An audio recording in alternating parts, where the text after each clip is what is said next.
So let me just introduce Antoinette and John, who are here from StopSO. The work these guys do to me, they're like they are like superheroes to me, in a sector that's really unforgiving, that doesn't get looked at enough. Antoinette's a psychotherapist, John a councillor, and a lot of the time I get asked, what's the film about? And I say child abuse, and you get kind of a look, and usually they're like, why? And it's sort of become a bit kind of a conversation stopper, and kind of the point of the film is to create dialogue really, and have a conversation. And so firstly, I guess I'll just put it to you, Antoinette.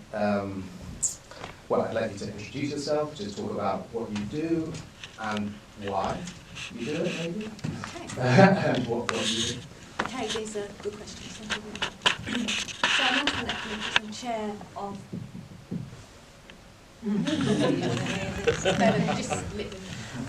chair of the board for StopSO. We are a charity, and we struggle, I'd say, on a daily basis, would you say, to get any funding to do our work.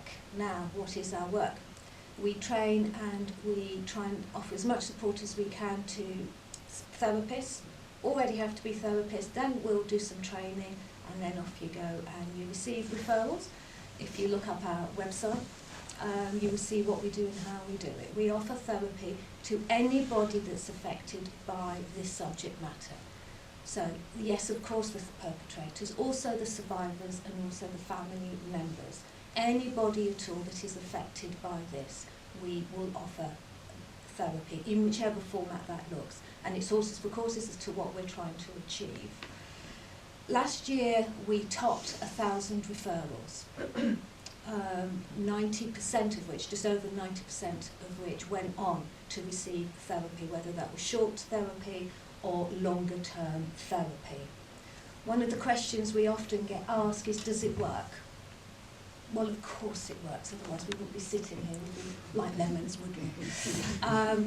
Yes, it works, because it supports and helps people to not get into this situation, to not hurt children, to not in any way damage their own or other people's lives. It also helps, and we do offer a lot of help.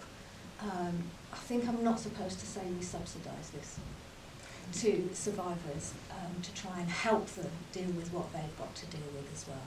And we want to assist and support people in any way that therapy would support and assist any of us, but specifically with this subject matter.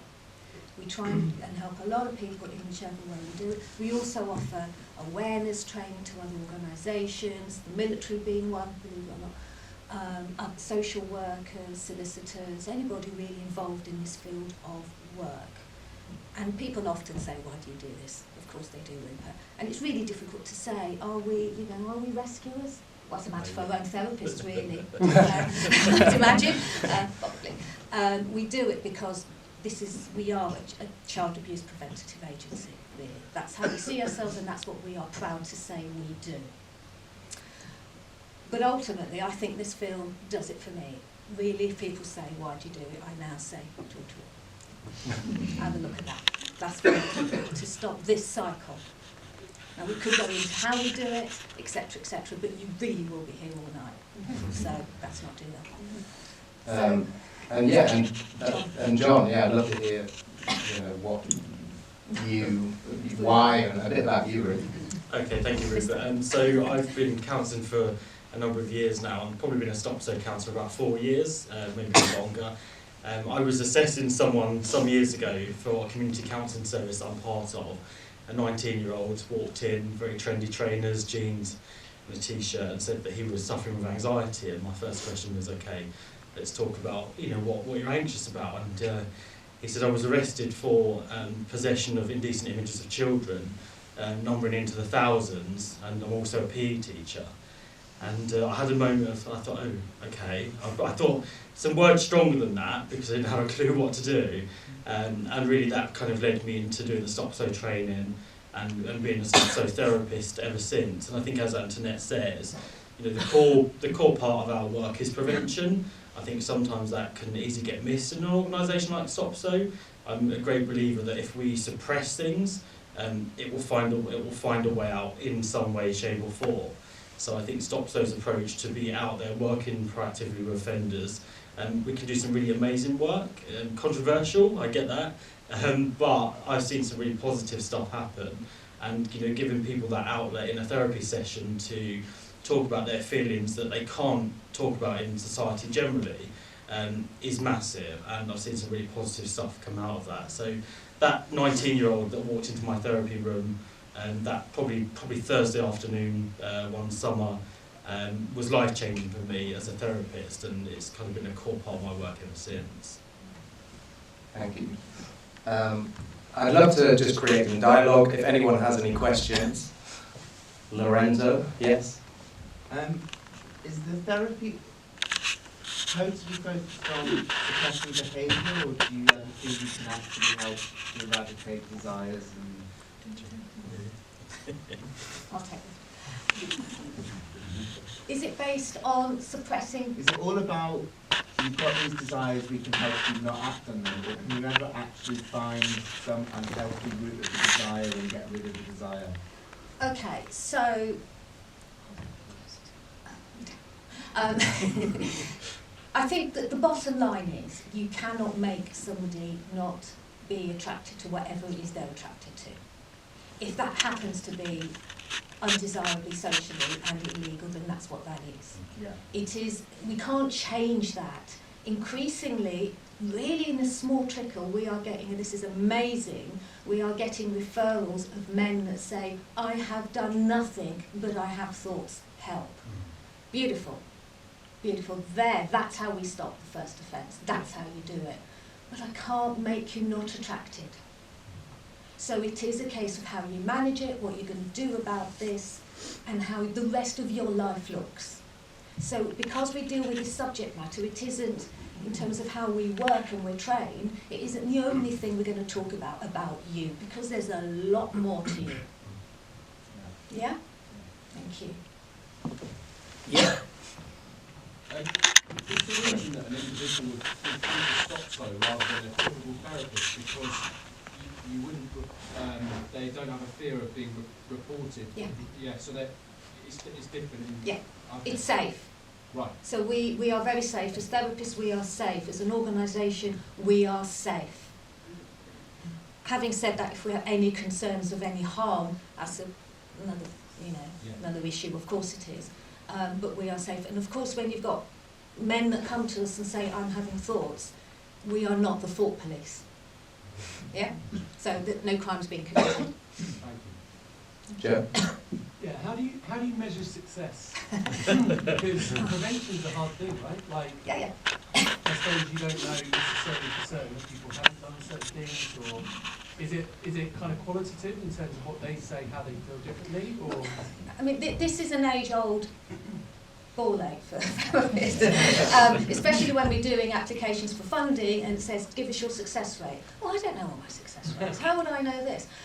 What we know is that to date, as far as we know, nobody that's been through StopSO, what a boast, has reoffended. We love that. So we can tell you that. However, traditionally what happens is you get a little questionnaire to fill at the beginning and a little questionnaire 3 months and 6 months, and then at the end of therapy. But the problem is we fail at this, and we fail at this for beautiful reasons. Often they never get to the end of therapy. They stay with us because we're their support structure. Even if it's only once every 2 months, they'll pop in for a top-up. Yeah, a check-in, see how you're doing, where are you, what's going on. Yeah? So we never quite close that case. So we don't have any end figures. That's the real problem for funding. Is there anything specific about sexual attraction to children or paedophilia that makes it different to other things? So I read something recently saying 90% of people at some point have visualised killing somebody, which seems in many ways like as horrific a crime. But yeah, it's interesting that with paedophilia, the idea of expressing that thought to a therapist, they would with dread and they think they're going to be reported. But yeah, is there something different about it, about the people who have those feelings and experiences, which makes it seem more sort of like clinically dangerous or harder to control in some way? I think it is clinically riskier because you, me, all of us can access illegal images at 3 clicks, I think, if you know what you're doing. And so therefore you're probably not going to kill anybody in 3 clicks. You can access images. And remember, every image, and like John was explaining, the lad he met had thousands of images. Every image is a crime scene, and every image is a child. Yeah? So that's why the risk is infinitely bigger than the fantasy about death. And I don't think we can all say, none of us can say we haven't thought about that. One way or the other. Yeah. Is there a statistic around the number, like, how it could be passed on from generation, like people review stuff? Do you know I'm not sure on that one. I don't think there are any statistics. However, I have worked in community centres in various parts of the Midlands where there is it's a generational thing. So there was one case, one family I dealt with, and it was the 4th generation, and each one of those women had been abused by a family member. So there is something about boundaries in that family, there is something about acceptance in that family, there's something about how men conduct themselves and how women allow this, if you see what I mean. So there is something about that, but we don't have any statistics on it at all. I don't think anybody's done any research. If anybody's interested in a PhD, so will we. I put that out there. Off the back of that, I guess, part of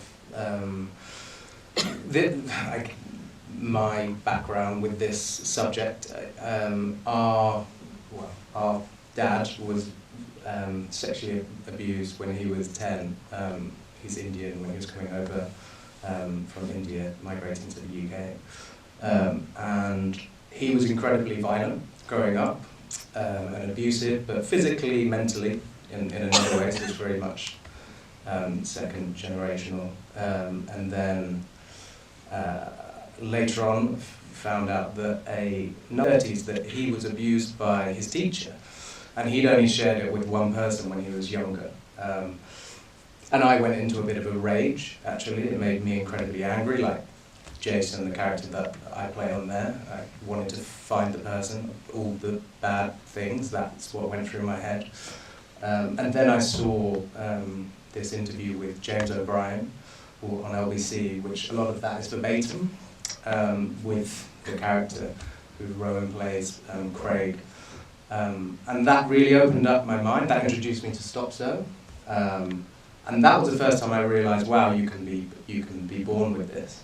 So, supposedly it can be a rewiring of the brain, and that made me. It made things. It made me go. It made me less angry, actually, because then I thought there was kind of hope. Yeah. So yeah. When you're talking about the perpetrators, most of the offence on these men, do you find that it is mostly men? Absolutely, over 95%. It may be even more than that. So we do have people here, I won't name the person because they may not want to come out here and talk about it, that do work with female sexual offenders, but in the scheme of things, they're rare and dealt with very differently both by the media and indeed through sentencing. That's a whole heap of other issues.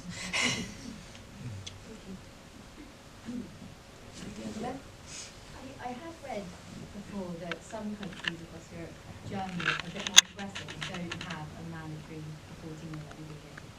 Why is the UK less progressive, I think, in Germany? And is it moving on at all? Fantastic question. How long is it? The short answer is look to our media. So even if the agencies involved get a little bit of a hook into government, if we do, which is quite rare, but if we do, what then stops all of this is the media. So there isn't a fortnight, maybe 3 weeks that goes by when we're not contacted by some journalist or other that says, oh, can we do an interview, what you do is really interesting. So we spend a good while, don't we, John, doing what we need to do, answering questions, lovely, all the rest of it, and then it's never printed because it's stopped at editor. And the reason is because there is a real culture of punishment. This is a sin that must be punished by the opening up of the heavens and the destroying of your life. So this attitude is very, very strong in this country, frankly. And it is very difficult to shift because the media is probably bigger than us, I would say. Now, Germany they have a very different system. It's a great system that they've got there. So if you are in any way looking at any images, you get a pop-up saying, do you want some help? Ring this number. It's very genuine. They can do that. Off they go and get treatment.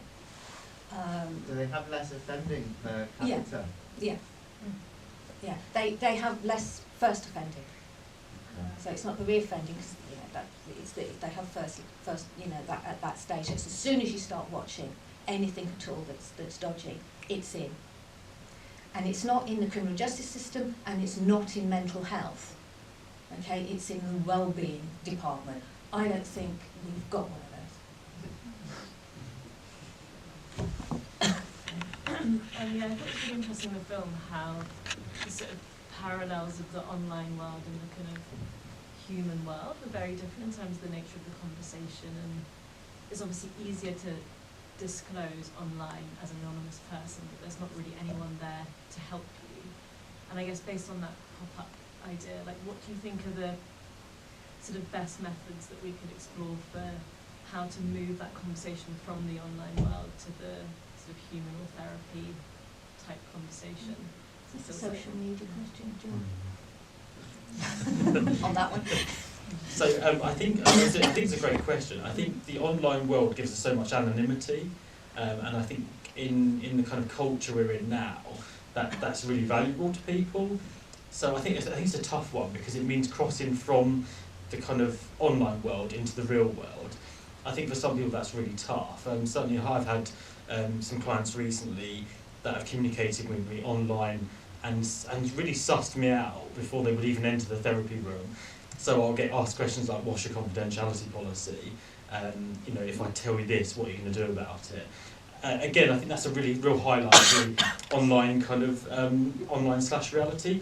How do we kind of cross that? I think it's a really tough one.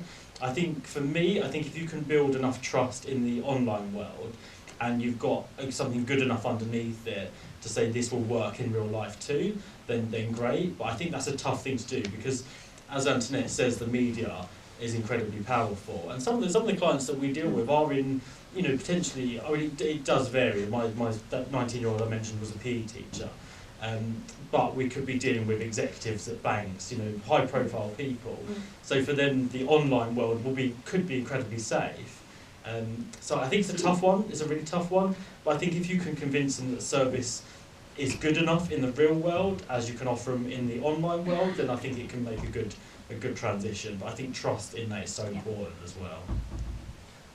Antoinette made a comment the other day about how you get kind of mainstream media outlets getting in touch kind of monthly because it's a really interesting story, and then they take it to their editor and they're like, get shut down. It's just no dialogue. Thank you, John. It's just really difficult to get the dialogue with people that don't want to talk. And because there is this, it seems quite set. I don't want to sound as if I lack hope, quite the reverse, otherwise I won't be here. But it's a very set attitude. And if anybody gets sentenced, then the words that are used around the description of the defendant are very harsh, they're very cruel, they're very judgmental. I know they've done bad things, and we do not apologise for that. But there is something about treatment and help and prevention, and all of that is lost. It's just nowhere to be seen in those articles. And the suicide rate is exceptionally high, by the way. Maybe a bit simplistic, but to what do you think is the sort of ideal endpoint in terms of social attitudes? Is it to have a situation where there's a complete separation of desire and action, and desire is acceptable or is seen as something which can be talked about and openly disclosed, and the action is the threshold for unacceptability, or is it some other distinction to be made there? I mean, that is not a simplistic question. That's a whole essence. I think it depends on the person. So for some men, they can sit with an idea and a notion of their desire, and that's enough, and that's where it sits. And it can be a fictitious person that they're thinking about. And for other people, we assess that thought, that fantasy, is a precursor to behaviour, so we need to be dealing with it. So it kind of depends on who you've got in front of you. It's not prescriptive enough to say this is what we want. But as a society, what do we want? We kind of need Germany. We do. Yeah. In Germany, they have the same, like in the UK, you have this obsession with catching a predator. Like That's all right. these, does that happen in the same way in Germany? No, I don't think they're outed in that way, actually. Right. I think it's, I'm sure there'll be some of that, because that's the way that one is, but and this sort of ability to then live stream it on Facebook, all of that, is very much better controlled. That's such a beautiful film, guys, well done. Yeah. I have a question about that as well, but I was wondering, because Rupert mentioned about like being born a certain way. For some people, that's the feeling, and I was just wondering, as therapists, like, do you have is there like a distinction between nature and nurture? Some people are like, this has been placed on me by life experience, and some people are like, I don't remember a time this wasn't true. Or is there a lot of like intersection between that? Like, do you have different patients that you're like, it's distinctly one or the other of these? It depends on who you've got in front of you. Yeah. And that's why this job is tricky, because we have to be aware and careful and accurate with our understanding of the personality and the character before us. So for some men, if they were abused as children, they will genuinely never abuse. For other men, because they were abused as children, they become abusers. And the sadness with that statement is, if somebody was abused, it then defines whether they're an abuser or not.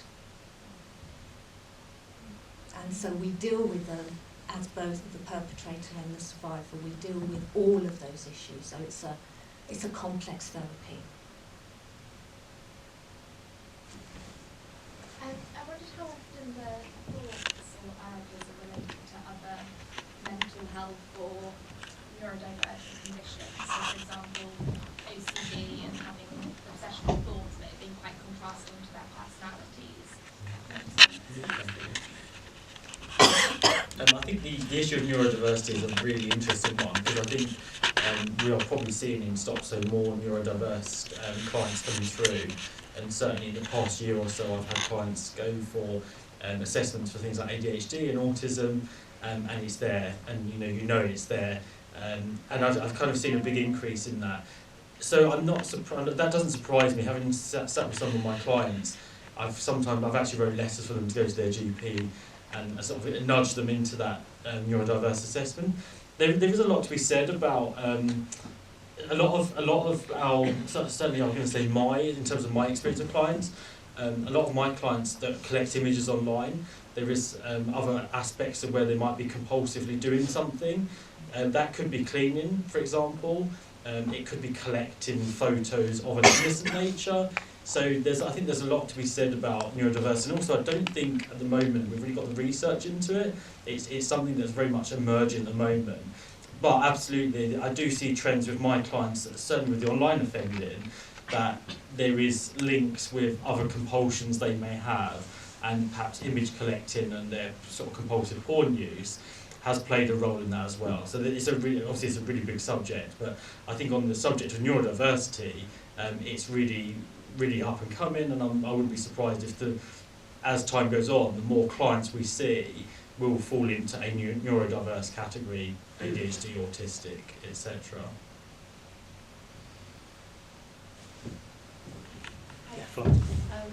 It's really interesting that you do some amazing work. I was just wondering if you guys ever receive any support, or if there's some sort of system in place for you as the people that are in contact with these stories and these people.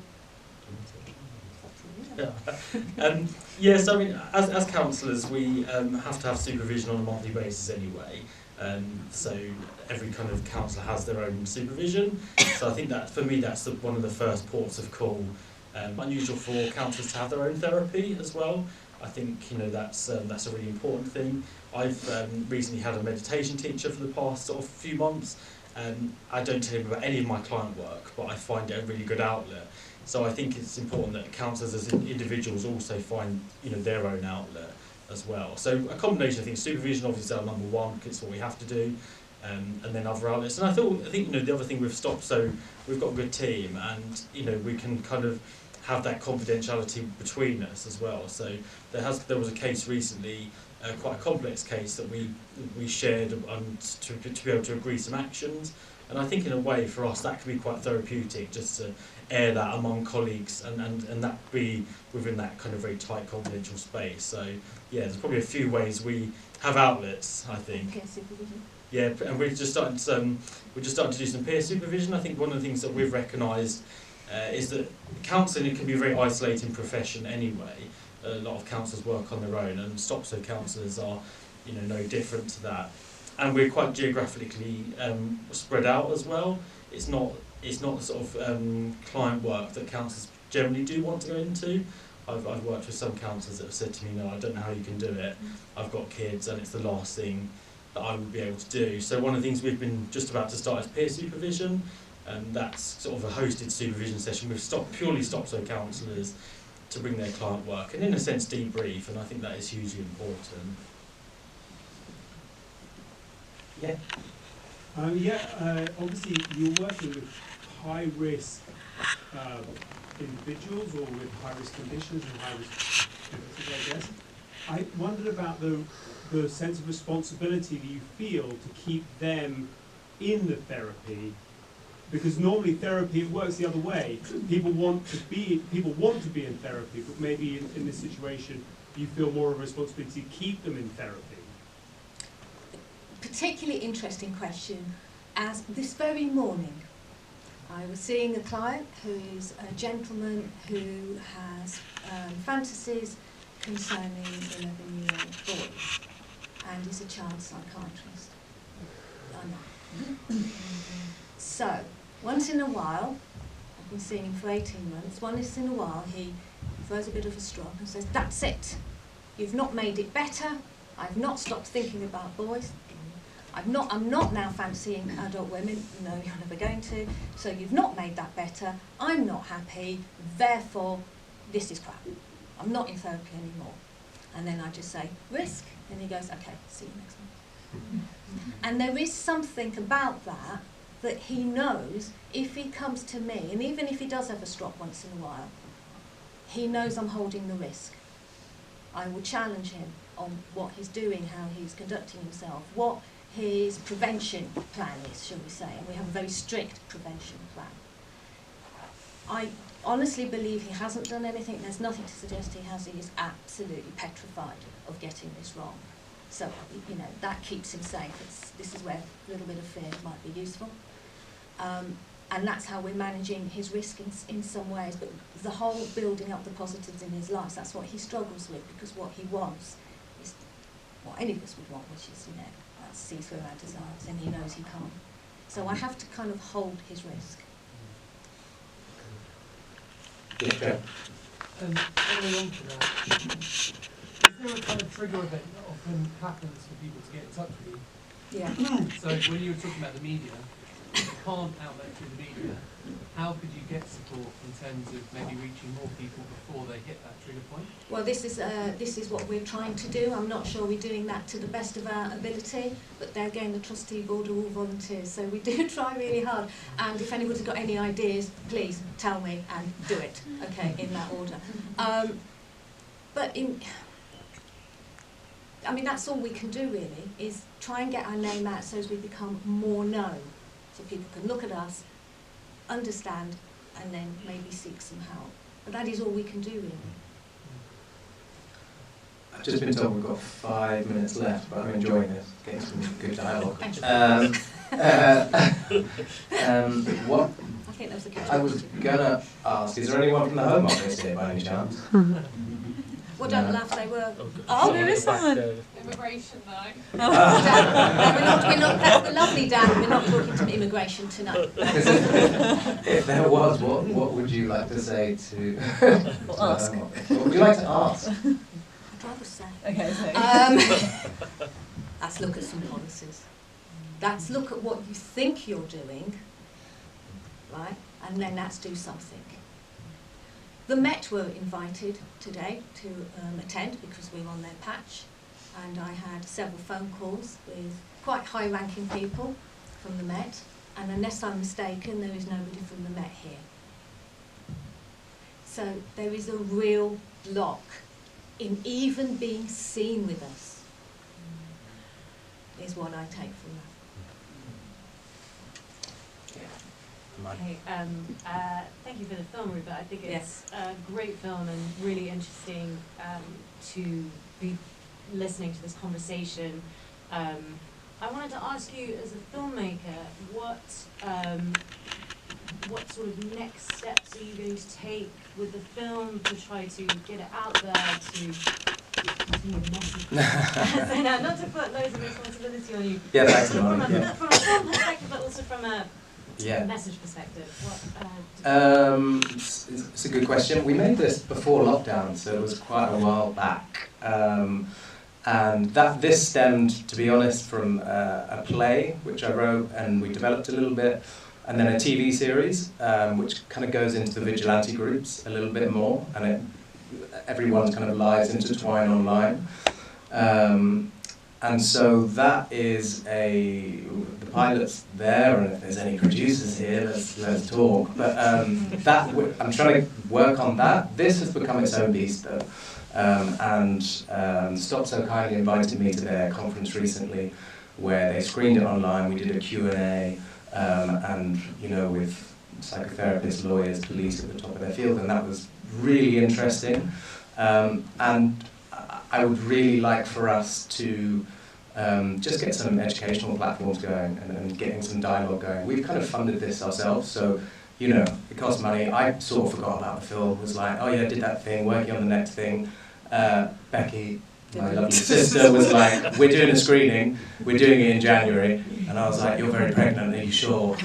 And so here we are, and I'm very happy that we have done it. Here we are. And I would like to just kind of do more of these, get in with educational platforms. I used to work for a charity a long time ago called Action Break Silence, but very much coming from the other side of abuse. And so it would be really great to work with the police, to work with schools. So yeah, this has sort of become its own beast, I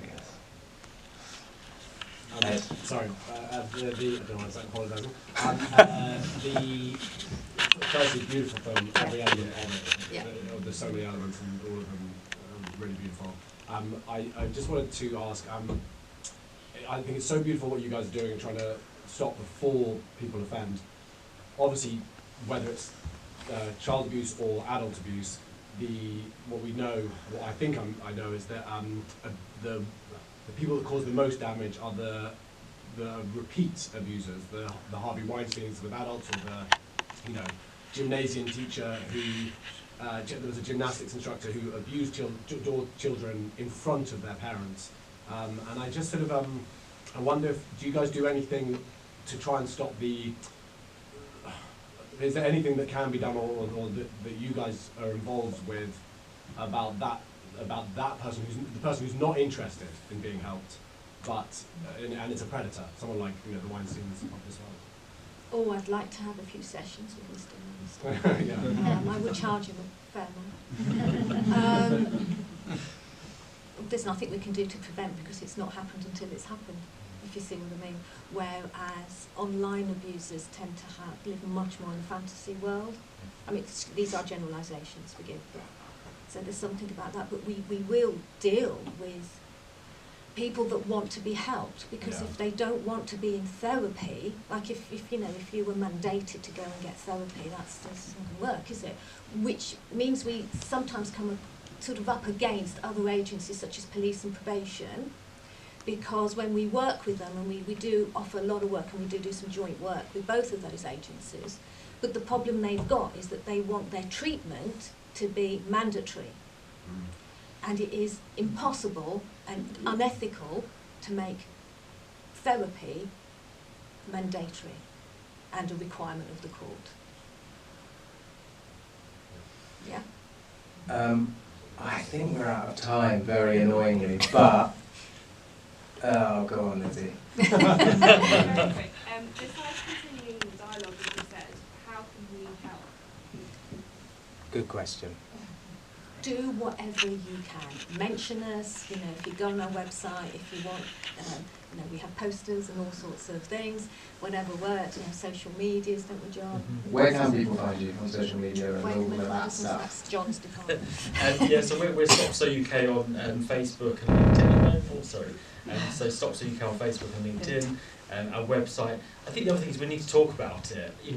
I think one of the things we're very good at in the UK is putting the lid on things and hiding it. And I think the more open we can start talking, the more approachable organisations like StopSO can be. So any way you can get the word out that your organisation exists, because sometimes that's enough. We do get those odd referrals where a family member's found the website. So I think the more we can just talk about organisations like StopSO existing, that can simply be enough.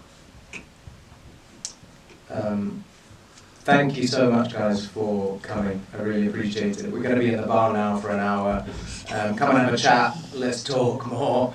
And I just want to say a massive, massive thank you to everyone involved. Everyone who did this for free food and some hugs, mainly. So thank you. Jacob Welsh, your score is unbelievable. Rowan, one day he just sent me this and we edited it on our side. Just amazing. And my amazing, incredible sister. Absolutely massive. Thank you guys, and let's have some drinks. Thank you.